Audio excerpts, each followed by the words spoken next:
നമസ്കാരം, ഞാൻ doctor Jessy, cinema സംവിധായകൻ, എഴുത്തുകാരൻ, അതുപോലെ തന്നെ പ്രൊഡ്യൂസർ എന്ന നിലകളിൽ സിനിമാ രംഗത്ത് സജീവമായിട്ട് ഏകദേശം 3 വർഷമായിട്ട് രംഗത്തുള്ള ഒരു ദളിത് വിഭാഗത്തിൽ നിന്നുള്ള സംവിധായകനാണ്. അതുമാത്രമല്ല, ഇപ്പോൾ നമ്മളുടെ നടന്ന സിനിമാ കോൺക്ലേവില് അടൂർ ഗോപാലകൃഷ്ണന്റെ ഒരു സ്റ്റേറ്റുമായി ബന്ധപ്പെട്ടിട്ടാണ് എനിക്ക് സംസാരിക്കാനുള്ളത്.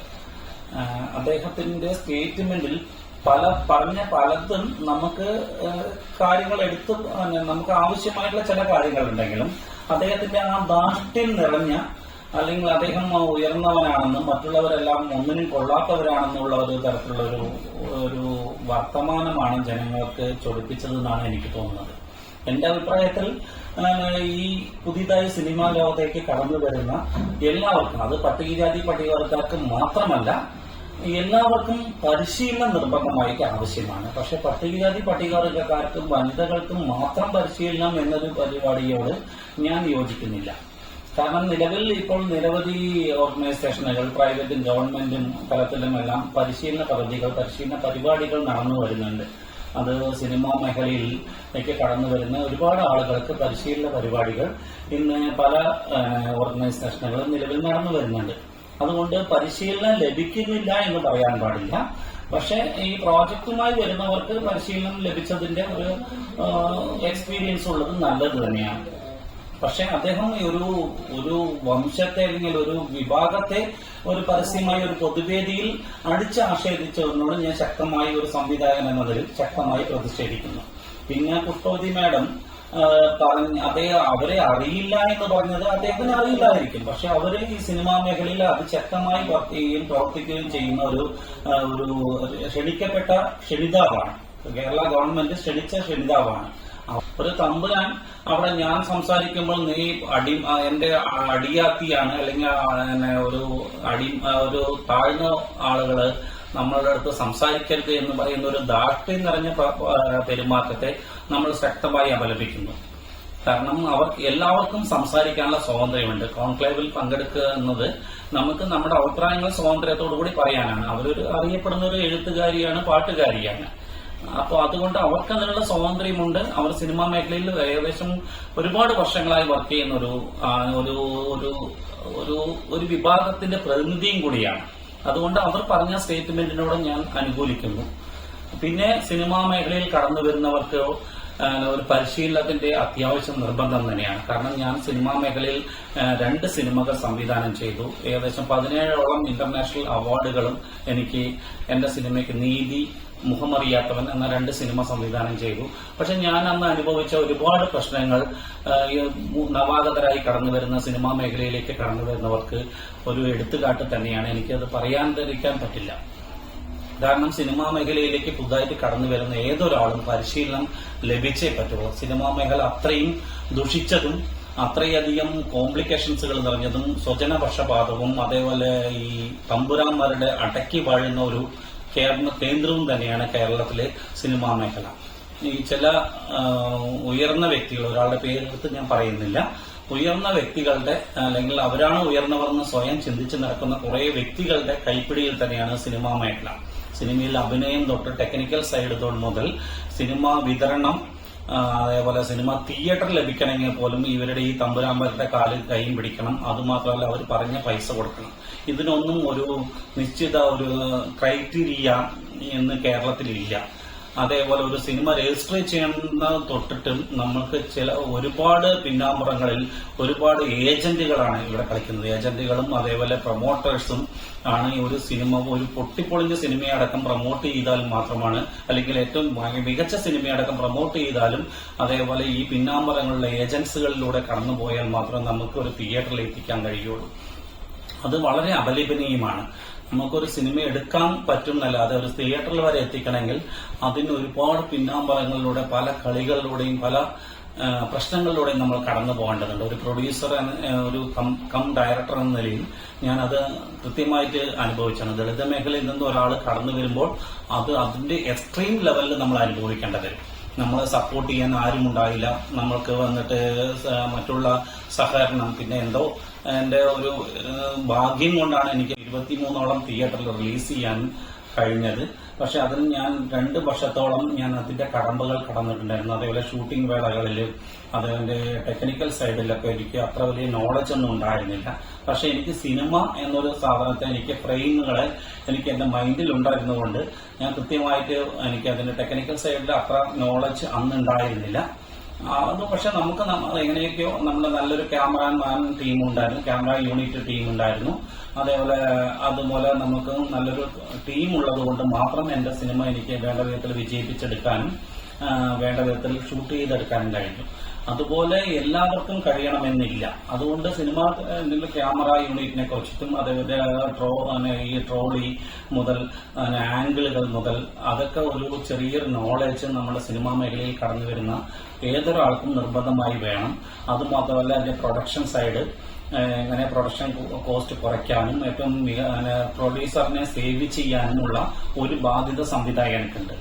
അപ്പൊ ആ ഒരു സൈഡൊക്കെ കൃത്യമായിട്ട് പഠിച്ച് ഏറ്റവും കൂടുതൽ പ്രൊഡ്യൂസറിനെ സേവ് ചെയ്യുന്ന ഒരു സംവിധായകന് മാത്രമേ ഒരു ഇൻഡസ്ട്രിയിൽ പിടിച്ചു നിൽക്കാൻ കഴിയുകയുള്ളൂ. ഇപ്പോൾ മലയാളത്തിൽ ഇറങ്ങുന്ന ഒട്ടുമിക്ക സിനിമകളും നമ്മൾ കണ്ടാൽ മനസ്സിലാകും ഇതൊക്കെ എന്തിനാണ് ഈ സിനിമകൾ എടുക്കുന്നതെന്നും ഒരു സിനിമയുടെ ഒരു ആംഗിൾ പോലും അറിയാതെ കുറെ പ്രൊഡ്യൂസർമാരിനെ പറഞ്ഞ് പറ്റിച്ച് കുറെ കാശ് വളരെ ഒരുപാട് ആളുകൾ സിനിമാ മേഖലയിലേക്ക് പ്രൊഡ്യൂസ് ചെയ്യാൻ തയ്യാറായി വന്നവരിനെ മുഴുവൻ ഡിഫീറ്റ് ചെയ്ത് ഒന്നുമല്ലാതെ കുത്തുവാളയടുപ്പിച്ചിട്ടാണ് ഒരുപാട് സംവിധായകർ ഇപ്പോ പണം അടിച്ചു മാറ്റിക്കൊണ്ടിരിക്കുന്നത്. അപ്പോൾ പുതിയൊരു പ്രൊഡ്യൂസറോ ഒരു നല്ല പ്രൊഡ്യൂസറോ ഈ മേഖലയിലേക്ക് വരാതെ ആകുന്നു. അപ്പൊ അതൊക്കെ കാരണം ഇവിടുത്തെ സിനിമാ മേഖലയില് കുറെ ചതിക്കുഴികളുണ്ട്. ഈ ചതിക്കുഴികൾ സംവിധായകരുടെ സൈഡിൽ നിന്നായാലും അതേപോലെ ടെക്നിക്കൽ ടീമിന്റെ സൈഡിൽ നിന്നായാലും ഒരുപാട് ചതിക്കുഴിയിൽ പ്രൊഡ്യൂസർമാർ പെടുന്നത് കൊണ്ടാണ് അവരിപ്പോഴും ഭയപ്പെടുന്ന നല്ല സിനിമകൾ. പിന്നെ ആർട്ടിസ്റ്റുകൾ, നമ്മുടെ സിനിമയിൽ ഒരു സിനിമ എടുക്കുമ്പോൾ ഒരു മിനിമം ഗ്യാരണ്ടിയുള്ള ആർട്ടിസ്റ്റുകൾ നിർബന്ധമായിട്ട് വേണം. അല്ലെങ്കിൽ നല്ലൊരു സംവിധായകനാണെങ്കിൽ ഒരു ഫേമസ് ആയിട്ടുള്ള സംവിധായകന് മിനിമം ഗ്യാരണ്ടിയുള്ള ആർട്ടിസ്റ്റുകൾ വേണമെന്നില്ല. പക്ഷെ ഒരു നവാഗതരായി കടന്നു വരുന്നവർക്ക് ഒരു മിനിമം ഗ്യാരണ്ടിയുള്ള ഒരു അഭിനേതാക്കൾ നിർബന്ധമായി വേണം. എങ്കിൽ മാത്രമാണ് നമുക്ക് സാറ്റലൈറ്റ് അതേപോലെ OTT കിട്ടുകയുള്ളൂ. അല്ലെങ്കിൽ നമ്മുടെ സിനിമ മൊക്കിൽ കിടക്കേണ്ടി വരും. അത്രയും തിയേറ്റർ കിട്ടില്ല. ഒരു ആർട്ടിസ്റ്റ് ഇല്ലെങ്കിൽ തിയേറ്റർ കിട്ടില്ല. അതേപോലെ തിയേറ്റർ ലോബി എന്ന് പറയുന്നത് നിസ്സാര സംഭവമല്ല. നമ്മളെയൊക്കെ ഒതുക്കും, അവിടെയൊക്കെ ഭയങ്കരമായിട്ട് ഒതുക്കപ്പെടുന്നുണ്ട്. തിയേറ്റർ നമ്മുടെ കാശും വാങ്ങിച്ച് തിയേറ്ററിൽ അവർ സിനിമ ഓട്ടില്ല. സിനിമ ഓട്ടിയാൽ തന്നെ അതിന്റെ ഈ DPI കുറയ്ക്കും, ലൈറ്റിംഗ് കുറയ്ക്കും, അങ്ങനെ നമ്മുടെ സിനിമയുടെ സൗണ്ട് കുറയ്ക്കും. അതേപോലെ അങ്ങനെയുള്ള എല്ലാ പ്രശ്നങ്ങളിലൂടെയും കടന്നു പോകേണ്ടത് നമ്മൾ വന്നിട്ടുണ്ട്. നമ്മുടെ സൗണ്ടിന്റെ ക്വാളിറ്റി കുറയ്ക്കും, അങ്ങനെയുള്ള കാര്യങ്ങളൊക്കെ. അതേപോലെ തിയേറ്ററിൽ എനിക്ക് നേരിട്ടുള്ള അനുഭവം, ഈ തിയേറ്ററിന്റെ മുമ്പിൽ ഇരിക്കുന്ന ടിക്കറ്റ് വിതരണക്കാരടക്കം നമ്മുടെ സിനിമയെ ഈ സിനിമയ്ക്ക് പോകേണ്ട ആ സിനിമയ്ക്ക് പോകൂ പറഞ്ഞിട്ട് ആളുകളെ അങ്ങോട്ട് തിരിച്ചുവിടുന്നത് ഞാൻ കണ്ടിട്ടുണ്ട്. നമ്മുടെ സിനിമയ്ക്ക് വന്നവരിനെ പോലും വേറൊരു സിനിമയ്ക്ക് കയറ്റിവിടുന്ന ഒരു പ്രവണതയൊക്കെ തിയേറ്ററുകളിൽ ലോബികൾ കാണിക്കുന്നുണ്ട്. അപ്പൊ ഇതൊക്കെ നമ്മൾ അനുഭവിക്കേണ്ട വന്നു. അതുകൊണ്ട് തിയേറ്ററിൽ ഒരു സിനിമാ മേഖലയിലേക്ക് ഒരു സംവിധായകൻ അല്ലെങ്കിൽ എഴുത്തുകാരൻ കടന്നു വരുമ്പോൾ മിനിമം ഒരു നല്ലൊരു ഒരു പരിശീലനം നിർബന്ധമായിട്ടും ആവശ്യമാണെന്ന് തന്നെയാണ് എന്റെ അഭിപ്രായം. പക്ഷെ അതൊരു ജാതിയിൽ ഒതുക്കരുത്. പട്ടികവർഗക്കാർക്ക് മാത്രം പരിശീലനം കൊടുക്കണമെന്നില്ല. നവാഗതരായി കടന്നു വരുന്ന ഏതൊരാൾക്കും ഒരു പരിശീലനം നിർബന്ധമായിട്ട് ആവശ്യമാണെന്നാണ് എന്റെ അഭിപ്രായം. അതുപോലെ തിരക്കഥാ രംഗത്തായാലും അത് വളരെ കൃത്യമായിട്ട്, ഒരു തിരക്കഥയാണ് ഒരു സിനിമയുടെ ആത്മാവ്, അത് വളരെ കൃത്യമായിട്ട് അതുപോലെ ലൈറ്റിംഗ് ആയാലും അതിന്റെ ആംഗിളുകളായാലും അതേപോലെ കഥാപാത്രങ്ങളുടെ വേഷവിധാനം മുതൽ കഥാപാത്രങ്ങൾ ക്യാമറ യൂണിറ്റ് വരെ ഏത് സൈഡിൽ വെക്കണം എന്നുള്ള കാര്യങ്ങളടക്കം വളരെ കൃത്യമായിട്ട് അനലൈസ് ചെയ്യുന്ന ഒരു തിരക്കഥയുണ്ടെങ്കിൽ അതേപോലെ പ്രേക്ഷകരെ പിടിച്ചു നിർത്താനുള്ള ചില ടെക്നിക്സുകളും അതേപോലെ പ്രേക്ഷകരെ ഒരു സംവദിക്കാൻ പറ്റുന്ന ചില ഡയലോഗ്സുകളും അതേപോലെ ഓരോ സിറ്റുവേഷൻസുകളും പ്രേക്ഷകരുമായിട്ട് സംവദിക്കുന്ന പല രംഗങ്ങളും ഉപയോഗിച്ചുകൊണ്ടുള്ള ഒരു വളരെ ആകർഷകമായിട്ടുള്ള ഒരു തിരക്കഥയുണ്ടെങ്കിൽ സുഖമായിട്ടൊരു സിനിമ നമുക്ക് ഒരു മോശം തിരക്കഥയാണെങ്കിൽ കൂടെ നമുക്ക് വളരെ തിരക്കഥ ഗംഭീരമാണെങ്കിൽ നമുക്കൊരു സംവിധായകന് വളരെ ഈസി ആയിരിക്കും. അപ്പൊ തിരക്കഥാകൃത്തുകൾ ഒരു നല്ല പരിശീലനം ലഭിച്ചവർക്ക് മാത്രമേ നല്ലൊരു തിരക്കഥ എഴുതാൻ കഴിയുകയുള്ളൂ. അല്ലെങ്കിൽ അതിനൊരു സ്കിൽ മാത്രം പോരാ, ചില ടെക്നിക്കൽ സൈഡിലുള്ള നോളജുകൾ കൂടെ ഒരു തിരക്കഥാകൃത്തിന് ആവശ്യമാണെന്നാണ് എന്റെ അഭിപ്രായം. അപ്പോ അടൂർ ഗോപാലകൃഷ്ണൻ പറഞ്ഞ അദ്ദേഹത്തിന്റെ ഈ മാടമ്പിത്തരമൊന്നും നമുക്ക് ഇവിടെ വെച്ച് പുലർത്തണം. ഇത് പഴയ കേരളമൊന്നുമല്ല. അത്യാവശ്യം വിവരവും വിദ്യാഭ്യാസവും അറിവുമുള്ള ദളിതരും ഇവിടെയുണ്ട്. അതുകൊണ്ട് മാടമ്പിത്തരമൊന്നും നമ്മളോട് ഇങ്ങോട്ട് വേണ്ട, അതാണ് നമുക്ക് പറയാനുള്ളത്. മാടമ്പിത്തരൊക്കെ അവരുടെ വീട്ടിൽ വെച്ചാൽ മതി. ഈ നായർ നമ്പൂതിരി തറവാടുകളുടെ പിന്നാമ്പറങ്ങളും അവരുടെ ദൈന്യതകളും അവരുടെ ലൈംഗിക കൂത്താട്ടങ്ങളും മാത്രമല്ല ലോകത്ത് സിനിമയായി കഥയായിട്ടും തിരക്കഥയായിട്ടും വരുന്നത്.